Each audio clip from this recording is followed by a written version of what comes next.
మొదటగా తెలంగాణ రాష్ట్ర ముఖ్యమంత్రి రేవంత్ రెడ్డి గారికి, అట్లనే ఈ వేదిక పైన ఉన్నటువంటి రాష్ట్ర డీజీపీ శ్రీధర్ రెడ్డి గారికి, ఇంకా ఈ వేదిక మీద ఉన్న మిగతా పోలీస్ అధికారులకు, ఈ హాల్లో ఉన్న మీడియా మిత్రులందరికీ నా నమస్కారాలు అండ్ అభినందనలు.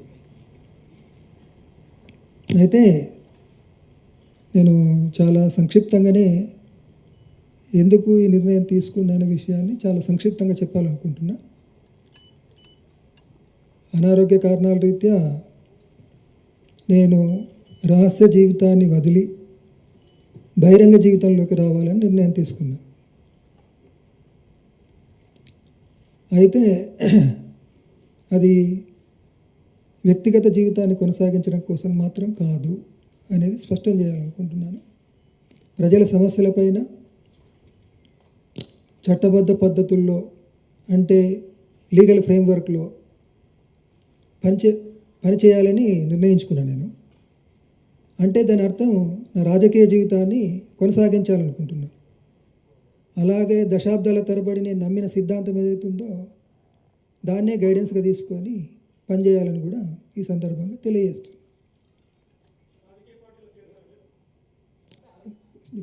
కొంచెం आगे तो इसी बात को मैंने हिंदी में दोहराना भी चाहता हूँ. जैसा कि तेलुगु में मैंने बताया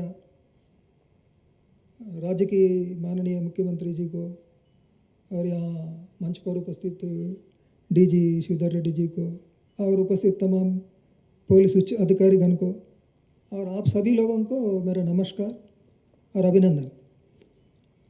मतलब कोई भी पूछ सकते इतने लंबा समय के बाद मैंने क्यों ये निर्णय लिया, तो बहुत ही संक्षेप में बताना है तो कुछ बीमारियों के चलते मैंने ये निर्णय लिया. लेकिन आगे जाके जनता की समस्या के लिए कानून की दायरा में, मतलब लीगल फ्रेमवर्क में काम करूँगा. तो इसका मतलब इसे मैं ये बताना चाहता हूँ कि मैंने आगे जाके भी, आइंदा भी पॉलिटिकल लाइफ ही मैंने, मतलब राजनीतिक ज़िंदगी ही मैं बिताऊँगा करके. और इसके साथ साथ मैंने दशकों से जो विचारधारा को माना, उसको गाइडेंस के लेकर काम किया, उसी विचारधारा को लेकर ही मैंने काम करूँगा. वही मतलब लीगल फ्रेमवर्क में ही, चाहे पॉलिटिकल लाइफ हो, चाहे थ्योरेटिकल सोच हो, लीगल फ्रेमवर्क के साथ साथ ये दोनों काम तो मैं जारी रखूँगा. मतलब जनता के पक्ष में मैं आगे भी काम करूँगा. ये संक्षिप्त तौर पर जो हिंदी मीडिया मित्रों के लिए मैं बताना चाहता हूँ.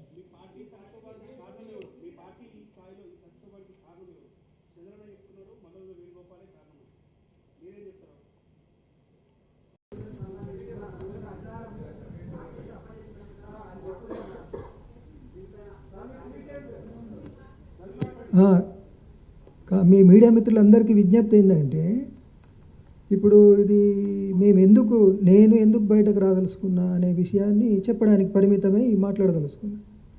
ఇప్పుడు ఉన్నటువంటి మీరందరూ ఎంతో ఆశపడి అడగడం మీ డ్యూటీ, మీరు ఆశిస్తారు కూడా. కానీ ఇప్పుడున్నటువంటి ఈ సందర్భంలో మీరు అడిగే అధికారులకు, ఈ హాల్లో ఉన్న మీడియా మిత్రులందరికీ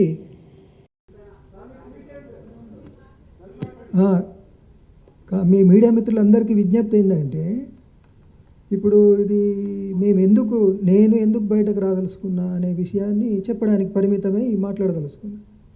ఇప్పుడు ఉన్నటువంటి మీరందరూ ఎంతో ఆశపడి అడగడం మీ డ్యూటీ, మీరు ఆశిస్తారు కూడా. కానీ ఇప్పుడున్నటువంటి ఈ సందర్భంలో మీరు అడిగే విషయాలన్నిటికీ సమగ్రంగా వివరంగా చెప్పడం అనేటువంటిది సాధ్యం కాని స్థితి. అలాంటి స్థితిలో నేను ఏ ఒక్క వాక్యం మాట్లాడినా అది అపార్థాలకు, అపోహాలకు, అనవసరపు చర్చలకు దారితీస్తుంది.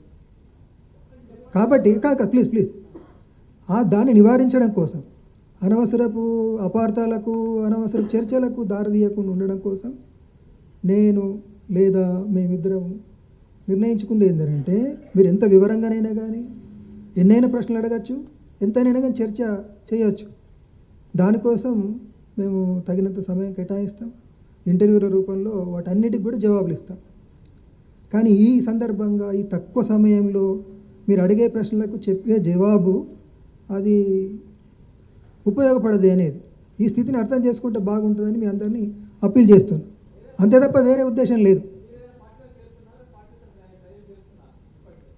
అదే అన్ని ప్రశ్నలకు కూడా విషయాలు మీరు చాలా అడుగుతారని తెలుసండి, అడగాలి కూడా.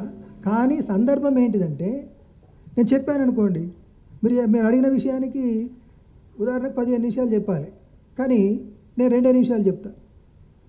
దాన్ని ఇంకో ప్రశ్నతో జోడించినప్పుడు అది అపార్థానికి దారితీసి వక్రీకరణకు గురి కాబడుతుంది. కాబట్టి అలాంటి స్థితిని అవాయిడ్ చేయడము ఈనాడు ఉన్నటువంటి పరిస్థితి రీత్యా రేపు నా రాజకీయ జీవితాన్ని కొనసాగించడం కోసం నేను నా రాజకీయ జీవితాన్ని కొనసాగించాలనుకుంటున్నా. మీ ప్రశ్నలకు జవాబిచ్చే క్రమంలో నా రాజకీయ జీవితానికి సమస్యగా రాకూడదని ఫీల్ అవుతున్నా. వేరే ఉద్దేశం ఏం కాదు.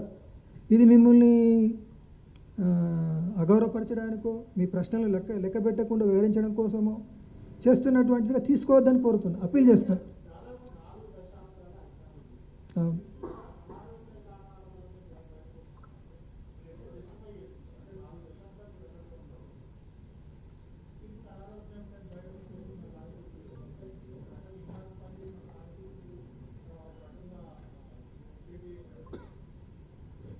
అదే ఇప్పుడు ఏ